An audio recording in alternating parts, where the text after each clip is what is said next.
Welcome to the John and Heidi Show podcast. John and Heidi. Here's John and Heidi. Thank you for listening to the John and Heidi Show on a Friday. Hey, baby, how you doing? Hey, yes, it's Friday. I cannot believe it. The time is flying, man. That must mean we're having fun, right? Always. Has to be. Has to be. Coming up later in the program, I'm going to be visiting with a young lady about hyphened nation. Never thought about this before, but she said here, we have people that are like African American, or we have people that are, Mexican American, or even Native American. And she said no other country in the world does that. So she's got this whole movement about hyphened Americans or hyphened nation, rather. So she's got a book and a whole movement. I'm looking forward to chatting with her. That's coming up in a bit. A study from researchers at the University of Southern California in Los Angeles has concluded that people whose diets are rich in fiber and fruit are more likely to be of a normal weight and not get fat. So we're supposed to have more fruit and fiber. So what do you think of that? I know that. We've started that. We've been doing pretty darn good. We have. So far, one day down, many to go. Okay, it's more than one. It's been more than a day. 45% of Americans use mouthwash every day. Do you use mouthwash every day? I very rarely use mouthwash. I do. I like mouthwash. I like it better than toothpaste. You make fun of me because I don't like using toothpaste. I'll use mouthwash and a toothbrush, and you're like, that doesn't work. It works. Anyway, moving on. Thanks for listening to the John and Heidi Show. John and Heidi. Today is a special day, Heidi. Do you know what today is? What is today, John? Thought you'd never ask. It's Friday, January the 6th. That means today is the 12th night, also known as Epiphany. So I believe it's the 12th day of Christmas was today. I think that's what that means. Okay. 12th night. Anyway, I was going to say fun fact for you, Heidi, but that's later. Today is also National Technology Day, and it is Three Kings Day. So There you go. All that stuff going on this Friday, the 6th day of January.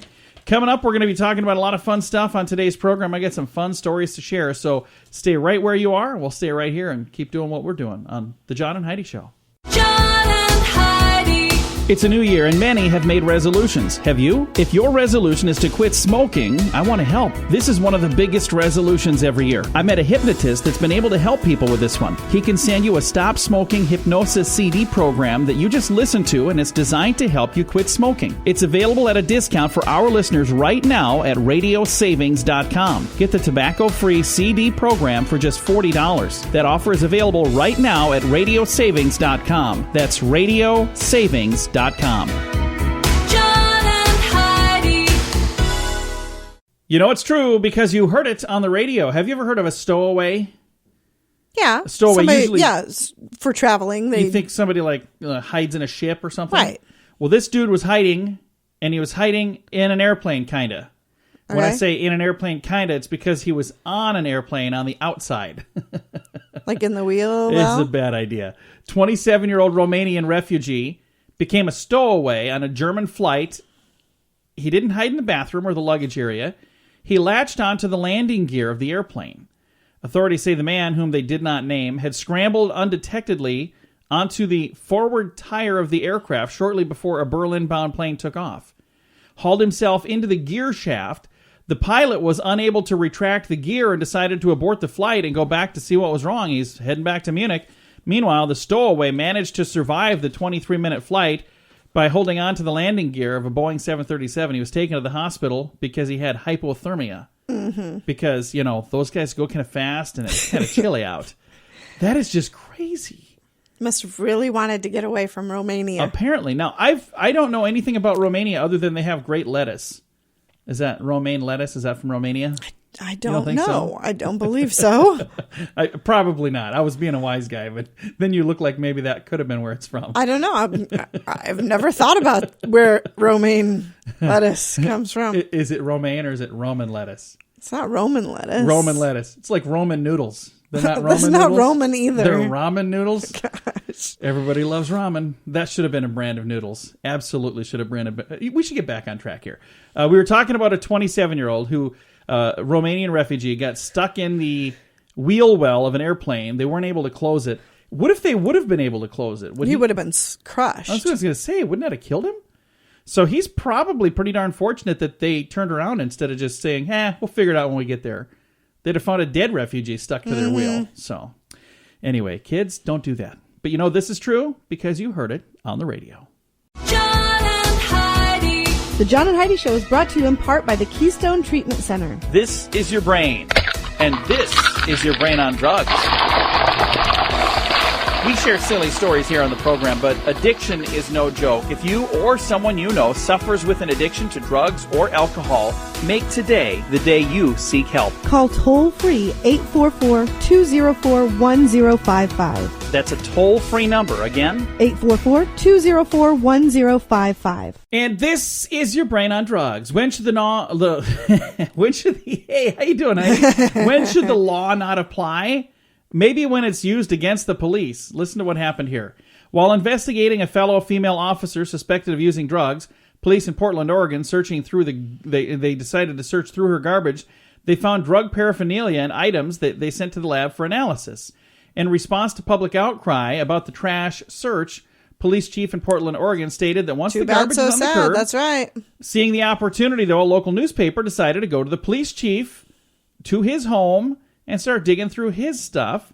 Totally legal. Their haul included personal emails, financial statements. Oh, I hope they didn't release any of that. The mayor though. called the paper's actions potentially illegal, Yeah. absolutely unscrupulous, and reprehensible.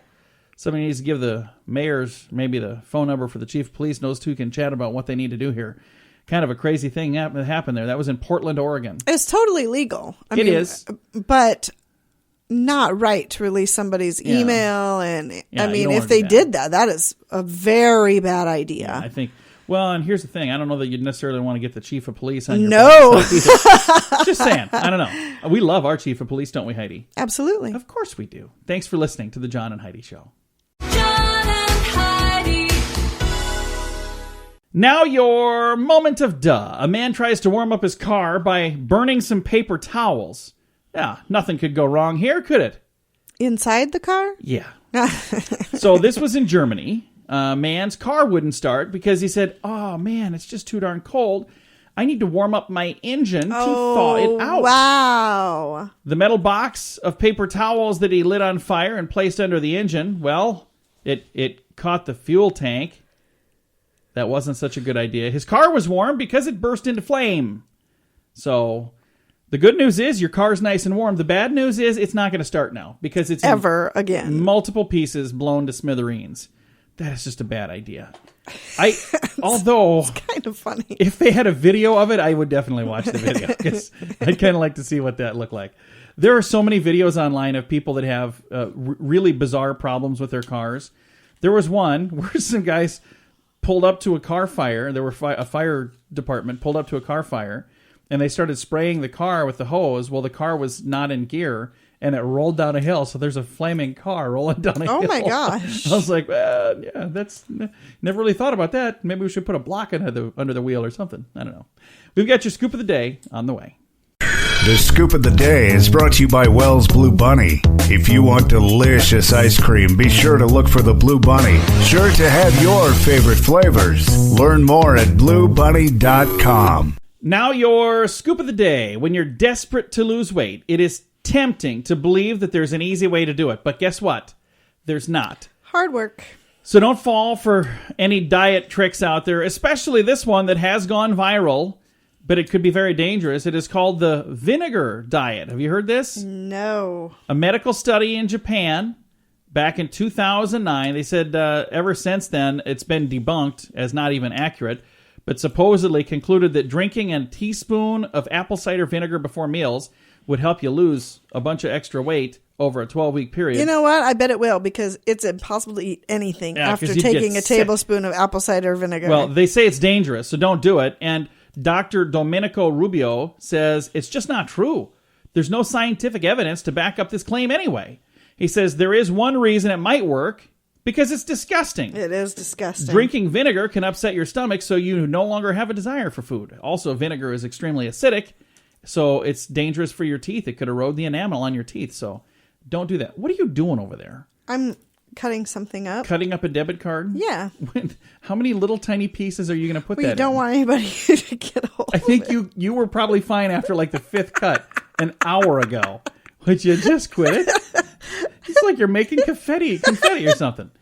All right, ladies, have you ever thought about not wearing makeup? Heidi, have you ever thought about not wearing makeup? I have gone without makeup, and people always ask me, "Are you feeling okay?" I think you look fine without makeup, though. So you don't need makeup. What makeup don't you wear when people say, "Are you feeling okay?" I don't wear anything when people ask me if I'm so feeling okay. what kind of makeup you wearing right now? I really only wear just eyeliner and a little bit of mascara. Hey, same here. I don't wear That's much. what I wear. I'm just kidding. I don't really wear mascara, just eyeliner. But it does make me look tired if I don't have any on. There's people right now that think I really do wear eyeliner. I don't. Anyway, they're saying, ladies, if you want to drop the makeup, you might want to stick with the rouge for a little bit. It appears women who wear makeup are not only seen by others as more likable, but also perceived as more attractive, more competent, and more trustworthy. Nancy Etkoff led a team of Harvard University researchers. They determined that makeup significantly alters how women and their character traits are perceived by others, both at first glance and over time. Makeup increased ratings of attractiveness, competence, likability, and trust compared to the ratings of the same people when they were not wearing makeup. I would agree with that. So they're saying you look more trustworthy? I think you just more look likable? more... You look less Well, homeless? yeah, more likable because you want to be around someone that feels good about themselves, and you act better when you feel better, and you feel better about yourself when you feel like you look well. So maybe I should start wearing makeup. I mean, I feel better about it's myself. the same thing for a guy.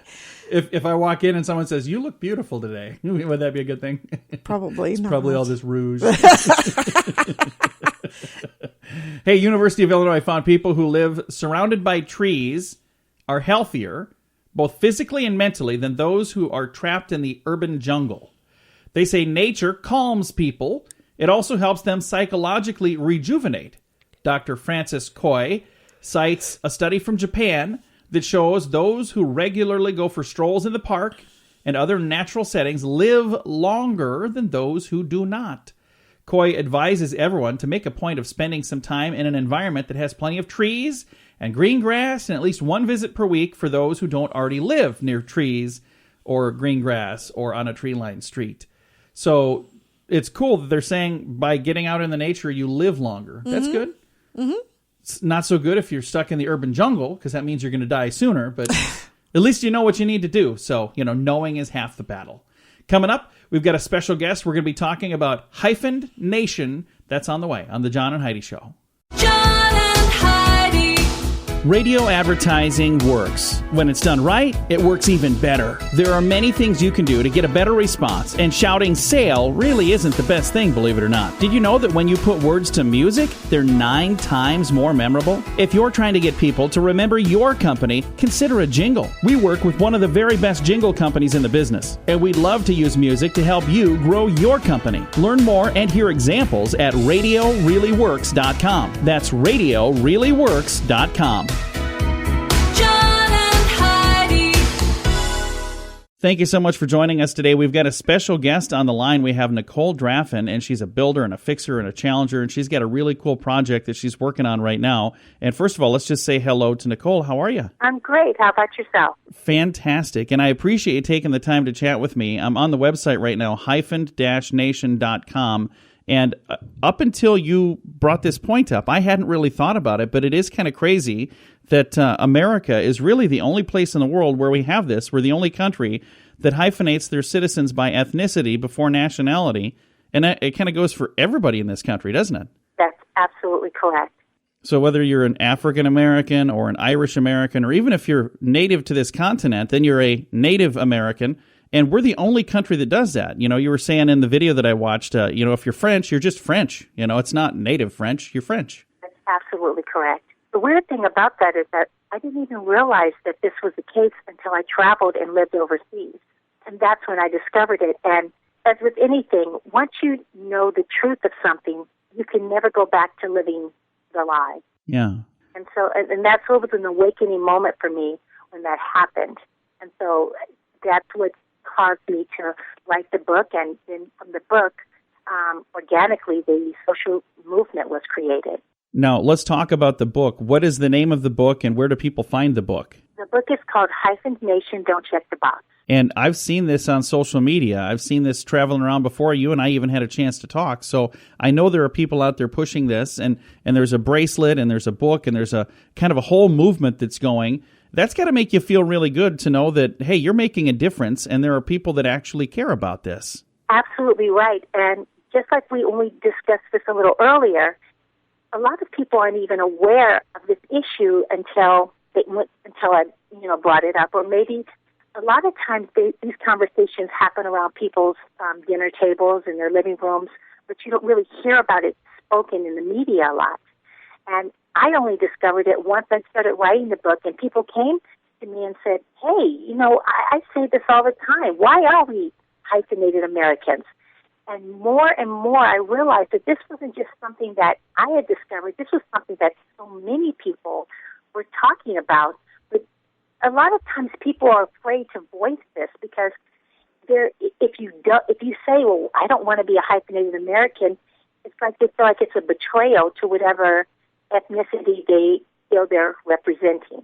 And I think that is absolutely insane. And I believe by removing that hyphen, not only do those two words come together, but I think that we as people come together by getting that dash out of the way. I agree with you 100%. I have a quote in my book, and the quote basically says, the hyphenation of your nationality minimizes your standing in the nation. The hyphen might as well act as a minus sign. Both are represented by the same symbol and have the same consequences. Just as a minus takes away a numerical value, its counterpart hyphen lessens the value of your nationality. I like that. Absolutely love that. Because if you're an American, you're an American. We're the ones that are putting those labels before American, aren't we? That's absolutely true. And I wish that I had known this at a younger age. And what I want, and what I do believe is that even the millennials right now, they travel so much. They're statistically, they're the most traveled generation.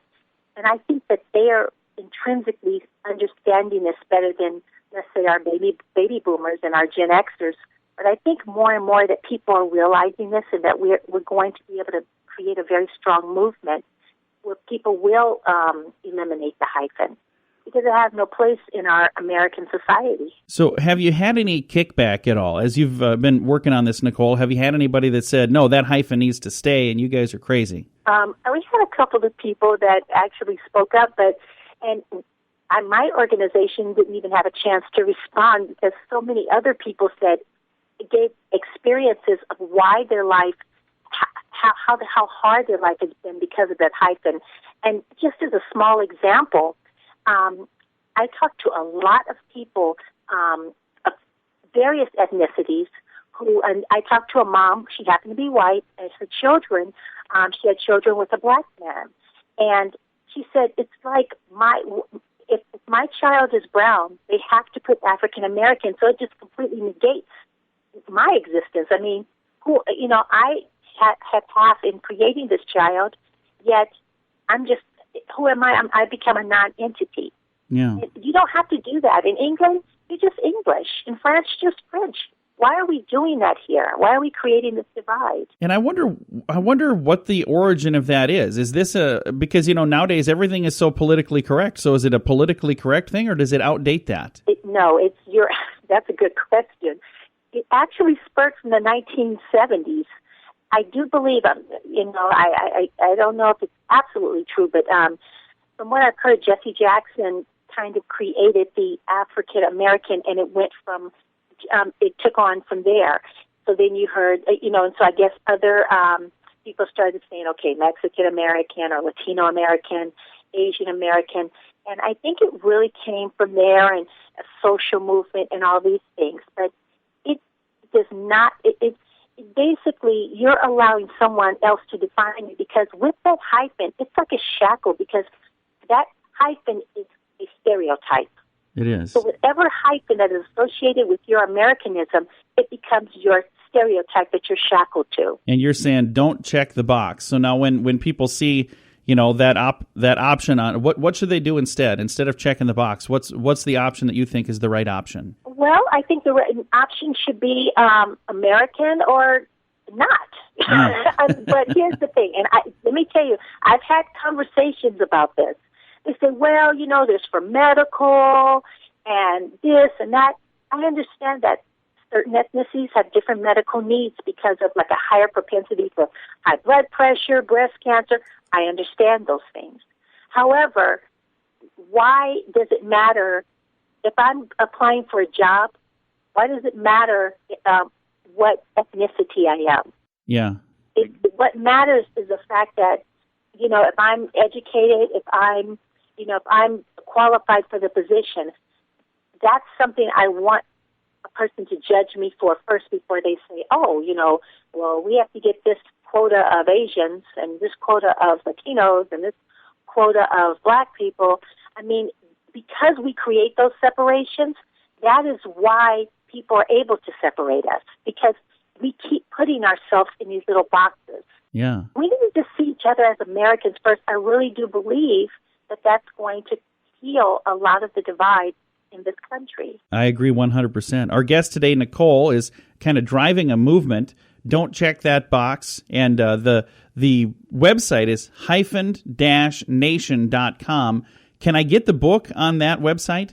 Yes, you can, or you can get it on Amazon. Okay. It's on Amazon. And hyphened-nation.com. And again, Nicole, thank you very much for taking the time to chat with me. But more importantly, thank you for putting your heart into this project. I can tell this is something you're really passionate about, and you've really opened the eyes of a lot of people. And that's got to feel really good to know that, hey, I made a difference. It does. It does. It's exciting, and it brings me in contact with so many wonderful people, such as yourself, and that are just, they become very passionate about it. And it makes me feel excited to just be a part of it. Now, what would you say is ultimate success for the Hyphen-Nation movement? Is there something that you'd like to see that, hey, eventually these boxes go away so we don't have to tell people not to check them? Or what would you say is the ultimate mission for you? My ultimate mission is that one day I'd like this to be written in history books, and children have to say, what is a hyphened American? And the teacher can respond, that's how Americans used to categorize themselves. So it becomes history, and we're no longer, blank-American. It is American. I'm an American, period. That's correct. Well, that sounds like a pretty darn good goal, and we'll do whatever we can to help make that happen. Thank you so much, John. I appreciate that. Again, Nicole, thank you for taking the time to chat with me. I want to make sure folks know where to go if they'd like to get involved in the movement. Again, hyphen-nation.com. And I'll have a link to that through our social media as well to make it a little easier. So facebook.com/John and Heidi Show. We'll have a link going directly there. And if people would like to get like the bracelets and the books and all of that, they can get all of that right through that website? That's right. So if you're seeing this on social media and you're saying, wow, I want to get one of those bracelets or I want to get that book and learn more about it, she made it really easy. It's all in one place, hyphen-nation.com. Again, Nicole, thank you so much. You have a great day. You too, and thanks, John. Our guest today has been Nicole Draffen. She's the person who's started the movement with hyphen-nation, and I think it's a really cool thing. Check it out at hyphen-nation.com. Thanks for listening to The John and Heidi Show. John and Heidi. When is the last time you changed the air filter on your furnace? Now, don't be embarrassed. That happens to a bunch of us. The furnace filter should be changed often. This will help your heating and cooling system run more efficiently, and it'll even extend the life of your system. Now, there's an easy way to make it happen. Filter Easy, a new subscription service that delivers your size filter right to your door on the schedule you choose. It's easy. Filter Easy. One less thing to worry about. Learn about a special offer available now at radiosavings.com. John and Heidi. Fun fact for you, Heidi. What's that, John? Z-donk is the offspring of a zebra and a donkey. A Z-donk. I didn't know that was a thing. I didn't know But- it could be a thing. A zebra and a donkey can get jiggy with it and have a Z-donk. Fun fact for you, Heidi. What's that, John? Abraham Lincoln had no middle name. I never thought about that before. But, a lot of our other presidents, their middle name. But we didn't know his. He didn't because have one at all? He did not have a middle name. No. Fun fact for you, Heidi. What's that, John? In the newspaper business, the night staff is known as the lobster shift. I wonder why that is. Think because they all eat lobster? Probably not. I have no idea. And fun fact for you, Heidi. What's that, John? Earth is the only planet not to be named after a god. So there you go. All of the other planets are named after like a Greek god or a Roman god or some kind of god, but not Earth. We're named after, we don't know. Nobody knows who named it either, which is kind of funny. Fun fact for you, John. What's that, Heidi? You know what the offspring of a bear and 2 donkeys is? What's that? A badonkadonk. It's not true. Don't believe her fun facts. She makes them up. But Duncan. Oh. Thanks for listening to the John and Heidi Show. John and Heidi. This is Richard Lustig, the world's first and only 7-time lottery game grand prize winner. Since I endorsed Lottolicious, I have won something every single draw. They do all the work. You don't have to worry about running to the store to buy your tickets. They take care of all that. So if you're looking for the best way to play the lottery, to give yourself the best chance of winning, go to radiolottopool.com and join today. Again, that website is radiolottopool.com. John and Heidi. Thank you for listening to the John and Heidi Show on this Friday, the 6th day of January. This is the first Friday of 2017. Did you It know is, that? and you know what? What's that? Next week is Friday the 13th. Is it really? Yes. Holy cow, I didn't realize I'm that. so excited. Why? It's my lucky day. I always have really good days on I got Friday some the stuff 13th. that we need to work on then for that day. But let's take a look now. Since it's a new year, the New Year's traditions around the world as pertains to food. There's a lot of food traditions out there for the new year. Many parts of the United States, especially southern regions, consume black-eyed peas on New Year's Eve, and it's because they're accompanied by hog jowls or hams, and it says they've been considered good luck for many cultures. The hog and its meat is considered lucky because it symbolizes prosperity. I've never had black-eyed peas. I haven't either, so we'll have to have them someday. One of these days, we'll try that. Cabbage is another good luck vegetable consumed on New Year's Day by many people. Cabbage leaves are also considered a sign of prosperity, being representing paper currency. So it's like a bunch of cabbage is what that's all about. Also, cornbread brings wealth. I they love say. cornbread. I do too. I love Funny cornbread. thing, we both love cornbread, but neither of us have had black-eyed peas. Kind of seems a little bit weird, doesn't it? Another one here, eating noodles at midnight is a customary Buddhist thing in temples in Japan. It's also a Cuban tradition to eat 12 grapes at midnight on New Year's Eve to signify the last 12 months of the year. Okay? There's only 12 months in a year. German folklore says eating herring at midnight brings good luck for the next year, and those of Polish descent eat pickled herring for good luck as well. Black-eyed peas, fish, apples, and beets are also eaten for good luck with the Jewish New Year celebration, which, by the way, is not on the 1st of January. Boiled cod is a must in Denmark, and the Philippines, they say it's important to have, on midnight, on New Year's Eve, an abundance of all kinds of foods. So they're just a feast. So that's like their Thanksgiving, apparently. So there you go. A lot of different cultures do a lot of different things, and we missed out on all of this stuff last week when we should have read about it leading up to New Year's Eve. But it is the first Friday of the new year. So there you go. Thanks for listening to the John and Heidi Show. John and Heidi. It's a new year, and many have made resolutions. Have you? If your resolution was to lose weight, you're not alone. This is the single biggest resolution every year. And every year, millions of people try, and many fail. I met a hypnotist that's been able to help people with this one. He can send you a weight loss hypnosis program on CD that you just listen to, and it's designed to help you reduce the cravings. It's available at a discount for our listeners right now at radiosavings.com. Get the weight loss CD program for just $50. That offer is available now at radiosavings.com. John and Heidi. This is kind of an interesting story. You never really think about a courthouse being shut down, but this courthouse was shut down because they were infested with fleas. Ew. So then they sent a sprayer in to do the spraying, and, well, it made it worse. Could call it maybe the bubonic briefs? I don't know. A court had to be closed after officials were bitten by fleas.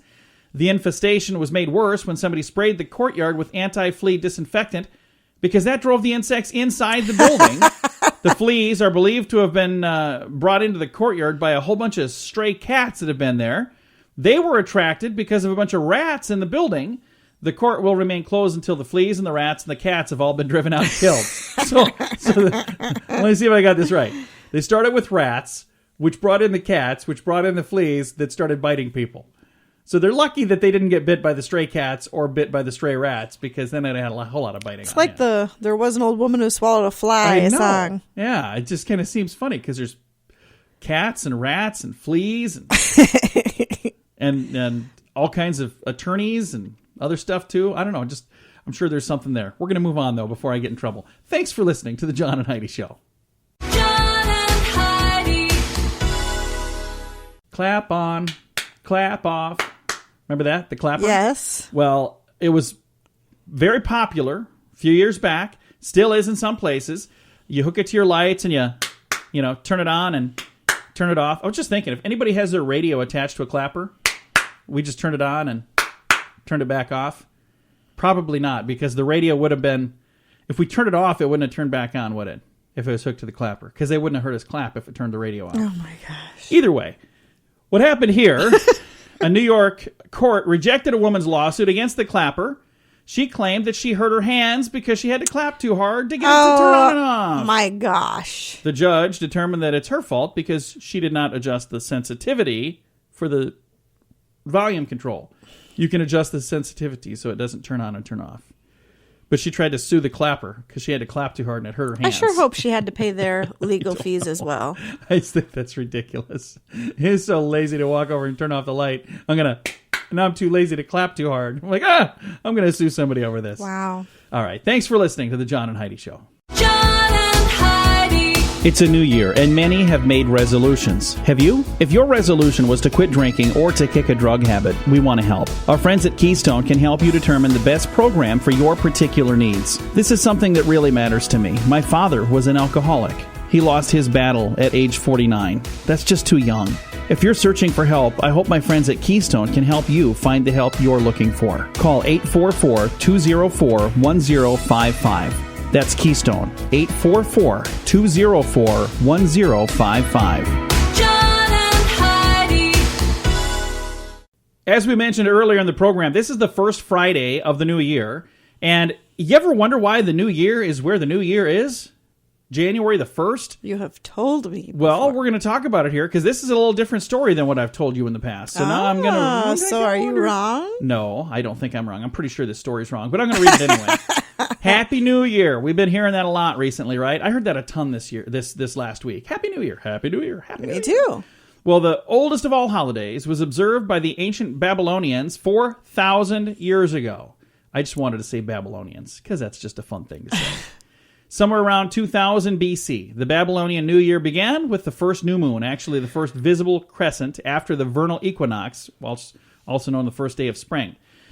The beginning of spring is a logical time to start the new year. After all, it's a season of rebirth, planting of new crops, blossoming. January 1st, on the other hand, has no astronomical or agricultural significance. It's just an arbitrary day. The Babylonian New Year celebration lasted for 11 days. Each day had its own particular mode of celebration. Safe to say, the modern New Year's Eve festivities pale in comparison, Heidi. The Romans continued to observe in late March, and their calendar was continually tampered with by many emperors, so the calendar soon became out of sync with the sun. In order to set the calendar right, the Roman Senate in 153 BC declared the beginning of the year will be January 1, tampering with it until Julius Caesar came along in 46 BC, and he changed it to the Julian calendar. Julius Caesar changed it to the Julian calendar. Again, established January 1st as a new year, but in order to synchronize the calendar with the sun, Caesar had to set the previous year and had to let that one drag on for 445 days. Wow. So instead of 365 days, they had kind of gotten off course. So like, okay, we're going to just have a bunch of extra days. And this year, eventually we're going to get to the new year. We'll tell you when, and then you can turn your calendars. But there used to be different months. And then he squeezed in July for Julius and August for Augustus. And that goofed up all the other ones. Because like Oct for October, that would be the 8th month, right? No, it's the 10th. Right. He just jammed those two in the middle. Okay, messed up the whole calendar. I think it'd be cool to celebrate New Year's on the 31st of March again. But that is why we have April Fool's Day. Because when they changed it, there were people who were still celebrating there. And they would wake up with a hangover on April 1st. And those people became known as the April Fools. And my wife just rolled her eyes because I've told her that. What? Oh, I can't even tell you how many times I've heard that. 1,000 times? Probably. Good news, Heidi. I'm not going to talk about it anymore for another couple of weeks. And then we've got some good news on the way. John and Heidi. This portion of the John and Heidi Show is brought to you by the John and Heidi Show. That sounds kind of funny, but it's true. Go to your local radio station and ask them to start carrying the John and Heidi Show. Here's the best part. They can carry the show for free. They play a couple commercials, but it doesn't cost them anything every month. So if you know a radio station that could use a little bit of help, send them our way. Send them to johnandheidishow.com. Again, johnandheidishow.com. We would love to do a radio program in your community. Then you could listen to the podcast and listen to us on the radio. John and Heidi.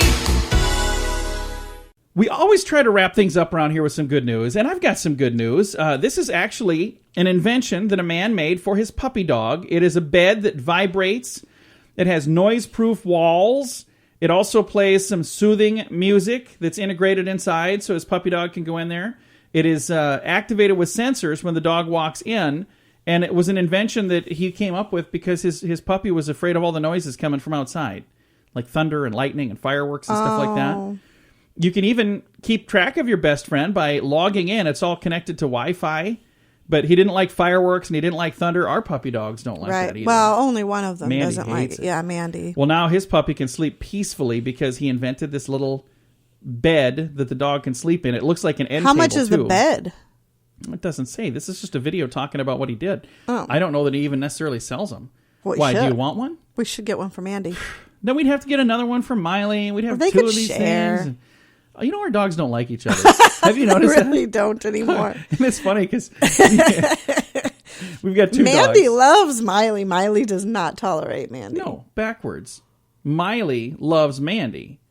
Mandy doesn't like yeah. Miley. Sorry. You said it all wrong. I did say it backwards. Because the first dog we had was Mandy. She's a little older. She was born 07, so she should have been called Lucky, but she's Mandy.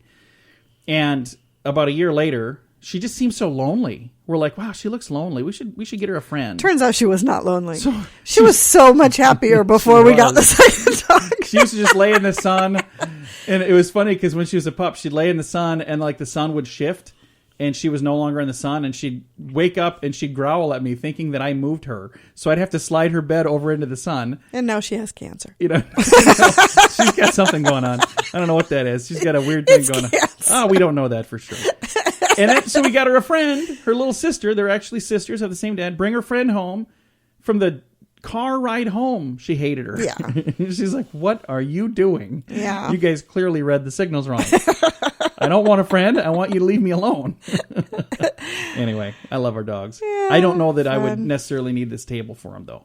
I have a video if you'd like to see it. It's a little dog bed that this guy designed for his puppy. It's a cool idea. It is. Mandy. got- It would be nice for Mandy, actually. Yeah. I've got a link to it at facebook.com/John and Heidi Show. Time to say goodbye, Heidi. Goodbye, Heidi. Goodbye, everybody. Have a great Friday. Thanks for listening to the John and Heidi Show.